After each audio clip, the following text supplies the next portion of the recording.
बहू हो तो ऐसी। शाम को गर्मी थोड़ी थमी तो मैं पड़ोस में जाकर निशा के पास बैठ गई। उसकी सासू माँ कई दिनों से बीमार थी। सोचा खबर भी ले आऊँ और बैठ भी आऊँ। मेरे बैठे बैठे उसकी तीनों देवरानियाँ भी आ गईं। अम्मा जी कैसी हैं? शिष्टाचार बस पूछ लिया। इत्मीनान से चाय पानी पीने लगी।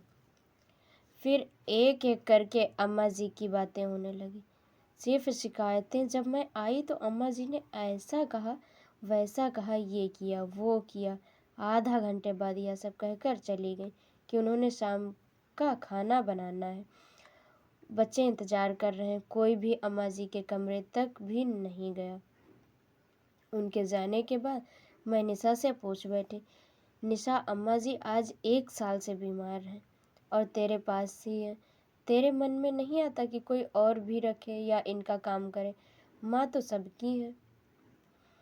उसका उत्तर सुनकर मैं तो जड़सी हो गई। वह बोली, बहन जी, मेरी 7 बच्चों की माँ है। अपने बच्चों को पालने में, उनको अच्छी ज़िंदगी देने में कभी भी अपने सुख की परवाह नहीं की। सबकी अच्छी तरह से परवरिश की। ये जो आप देख रही हैं ना, मेरा घर, पति, बेटा, शानो शौकत सब मेरी सासू जी की ही देन है। अपनी अपनी समझ है। मैं तो सोचती हूँ कि इन्हें क्या क्या खिला पिला दूँ, कितना सुख दूँ। मेरे बेटे बेटी अपनी दादी माँ के पास सुबह शाम बैठते हैं। उन्हें देखकर वो मुस्कुराती हैं। अपने कमज़ोर हाथों से वो उनका माथा, चेहरा और शरीर सहलाकर उन्हें जी भर कर दुआएं देती हैं।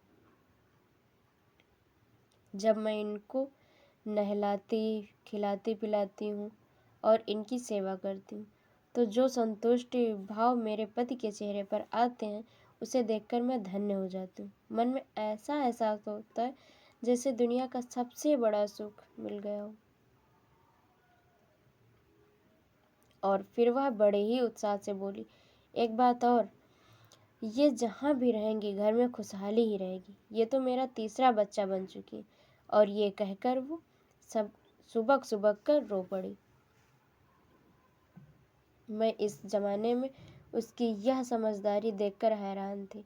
मैंने उसे अपनी छाती से लगाया और मन ही मन उसे नमन किया और उसकी सराहना की कि कैसे कुछ निहित स्वार्थी और अपनी ही लोग तरह तरह के बहाने बना लेते हैं तथा अपनी आज़ादी और ऐशो अय्याशी के लिए अपनी प्यार एवं ममता की मूरत को ठुकरा देते हैं।